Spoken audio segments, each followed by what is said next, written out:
রাজৈরে পুলিশের যৌথ অভিযানে ডলার পার্টির ৩ সদস্য গ্রেফতার হয়েছে। এ বিষয়ে বিস্তারিত জানতে স্টুডিও থেকে আমরা সরাসরি চলে যাচ্ছি আমাদের প্রতিনিধি ইমাম হোসেনের কাছে।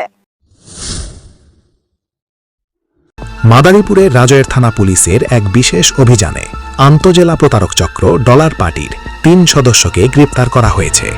গোপন সংবাদের ভিত্তিতে টেকেরহাট আবাসিক এলাকায় এই যৌথ অভিযান পরিচালিত হয়। রাজৈর থানার চৌকস officer in charge OC Sheikh Aminul Islam, তদন্ত ওসি এবং এসআই তারেকের নেতৃত্বে পুলিশের একটি বিশেষ টিম এই অভিযানে অংশ নেয়। দীর্ঘদিন ধরে এই চক্রটি সাধারণ মানুষকে কম দামে ডলার দেওয়ার প্রলোভন দেখিয়ে প্রতারণা করে আসছিল বলে পুলিশের কাছে তথ্য ছিল। এরই প্রেক্ষিতে টেকেরহাট আবাসিক এলাকায় অভিযান চালিয়ে তাদের হাতে নাতে গ্রেপ্তার করা হয়। রাজৈর থানার officer in charge OC Sheikh Aminul Islam জানান, গ্রেপ্তারকৃতরা পেশাদার প্রতারক চক্রের সদস্য।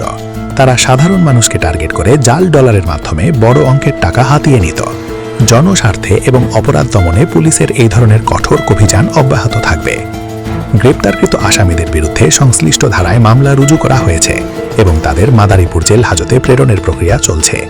এই চক্রের সাথে আরও কেউ জড়িত আছে কিনা তা খতিয়ে দেখছে পুলিশ।